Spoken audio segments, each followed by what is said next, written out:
በነጌታቸው ረዳና ጀነራል ጻድቃን አስገራሚ እርምጃ የህወሓት መጨረሻ ቀርቧል።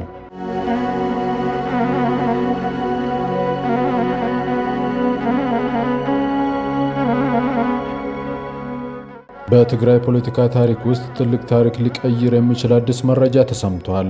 በደብረጽዮን ገብረ ሚካኤል የሚመራው የህወሓት ቡድን የፕሪቶሪያውን የሰላም ስምምነት አደጋ ላይ የሚጥል እርምጃ መውሰዱን ተከትለው በትግራይ አዲስ የኃይል ሚዛን እየተፈጠረ ነው።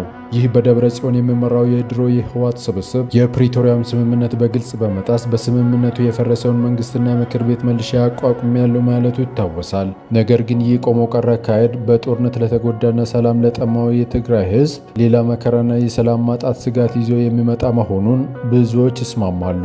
ሆኖም ግን የትግራይ ህዝብ ለሌላ ስቃይ የሚዳረግበት ጊዜ ያበቃ ይመስላል። በህወሓት አግላይ መዋቅር የተገፉ ለውጥ ፈላጊ የሆኑ የትግራይ ተወላጆች እነ ጌታቸው ረዳና ጀነራል ጻድቃንን ጨምሮ በሐራ መሬት የሚገኙ የትግራይ የሰላም ኃይሎች አስገራሚ እርምጃ ወስደዋል። ይህንን ቆሞ ቀሩን የህወሓት ቡድን በኃይል ለማስወገድና ትግራይ ሙሉ በሙሉ ለመቆጣጠር አዲስ ምክር ቤት አቋቁሞ ወደ ስራ መግባታቸው ተሰምቷል። ይህ ዜና ለዓመታት በህወሓት የተሳሳተ ፖሊሲ ተጠቂ ለነበረው የትግራይ ህዝብ ትልቅ መልካም ዜናና የተስፋ ብርሃን ሆኗል። ይህ አዲሱ የሰላም ኃይል በትግራይ ላይ እውነተኛ ሰላምና መረጋጋትን ያመጣል ብሎ ያሰቡም በርካታ ናቸው። ህወሓትም የመጨረሻው ምዕራፍ ላይ ደርሰዋል። አጋርነታችሁን ለማሳየት ቪዲዮውን ላይክ እና ሼር በማድረግ ለሌሎች እንዲደርስ አድርጉ። ሰበር መረጃዎች በፍጥነት እንዲደርሳችሁ ደግሞ ቻናላችንን ሰብስክራይብ ያድርጉ።